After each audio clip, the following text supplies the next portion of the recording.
bí ọ̀sẹ̀ láàárín. Báwo bá sì rẹ́ni gbẹ́kẹ̀lé àtẹ̀lámọ́ṣẹ́ ẹni? Ìyá rẹ̀ sì lè lówó lọ́wọ́, bàbá rẹ̀ sì lè lẹ́sìn lè lò. Bó bá gbójú lé wọn, ó tẹ́tàn ni mo sọ fún ẹ. Ṣé bó ta ọkọ̀ ájíyà fún? Wọ́n ti ní kì í sí pẹ́ lọ́wọ́ rárá. Bó bá àfàrà ṣiṣẹ́ fún, òun ní pẹ́ lọ́wọ́ ẹ̀.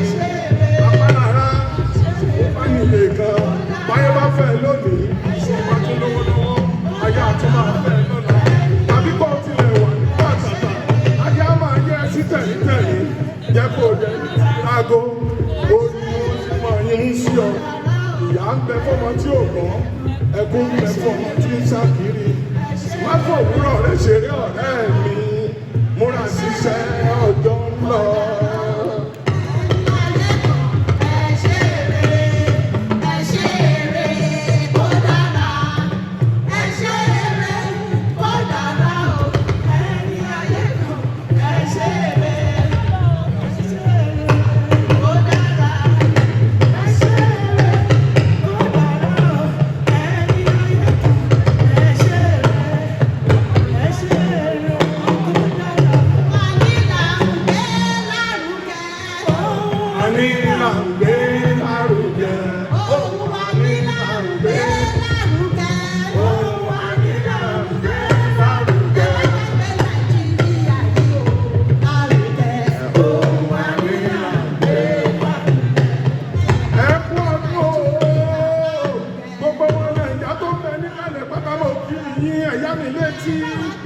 Mo fẹ́ sọ díẹ̀ nínú orin tí ń bẹ nílẹ̀ Yorùbá wa.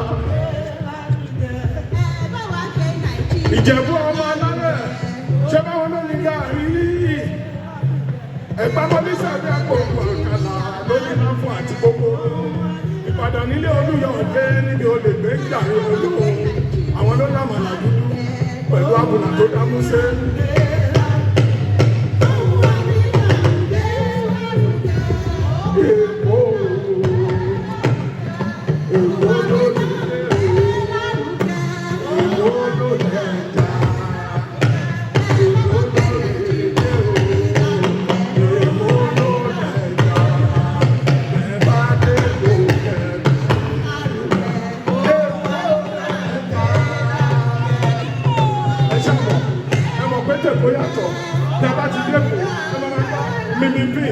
Mi dẹ̀ jẹja, mi dẹ̀ jakọ̀.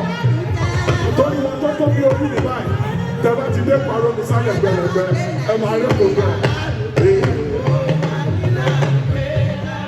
Ìlànà lè kúrú ló tún yà mú.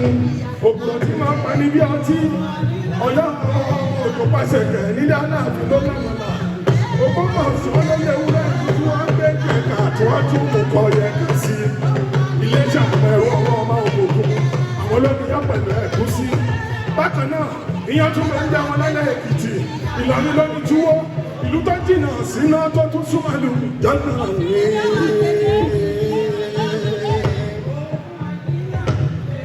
Haúsá ló ní Fúrádé lónà. Bákan náà, bẹ́ẹ̀ bá délẹ̀ Ìgbò, ọ̀gbọ̀nà pẹ̀lú ìṣègùn alátayẹ́rí wọ́n máa fi ṣe ilá àlejò lọ́dọ̀ ọtí wọn. Kàlàbà ló lè kíkà ikọ̀. Mo sọ ní mo dúró náà, mo fẹ́ máa lélẹ̀ bàbá mi. Tọ́ba níta ló fòye òdà ilé tí èmi Àkàndé ọkọ̀ Àlàkẹ́. Àdúgbò tó lójú ọlọ́rọ̀, tọ́lọ́rọ̀ akọ́ kí lọ́lọ́rọ̀ ó sì ṣe. Mo wí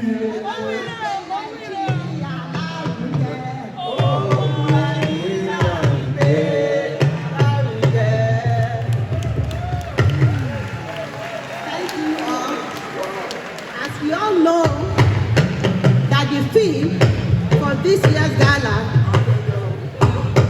is the Nigeria of our dream. So at this time, I would like to call on the president of the Nigerian Association, Mr. Patrick Etokudo, the president of ICAC, Mrs. J. Ogechi Nwaneri, the YFC president, Dr. Mrs. Aturamu, the AMNIC president, Dr. Marcus, the NGSSH president, Mr. Benson Udeme, We just sang that let us lift Nigeria. We want our president, because they are representing us, to lift Nigeria in unity and in one.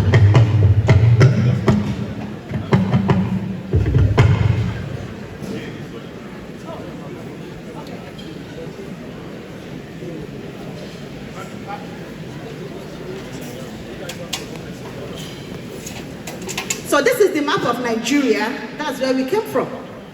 And in unity, we want all our presidents as they are representing our country.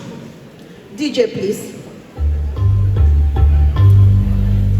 Nigeria needs gbogbo wa ni, kò máa gbọ́dọ̀ bàjẹ́, torí kò sí ibòmíràn tí a lè lọ, àjò lè dàbí ilé.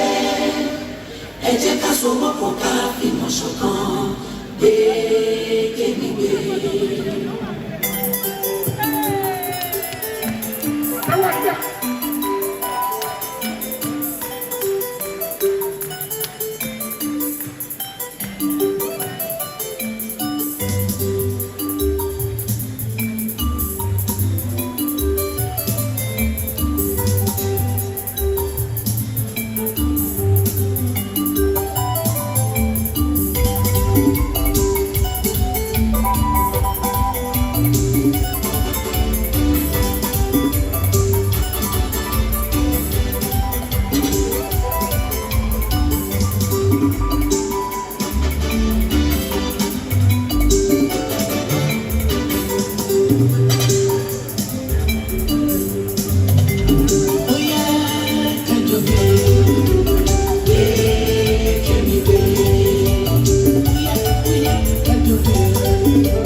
Thank you very much.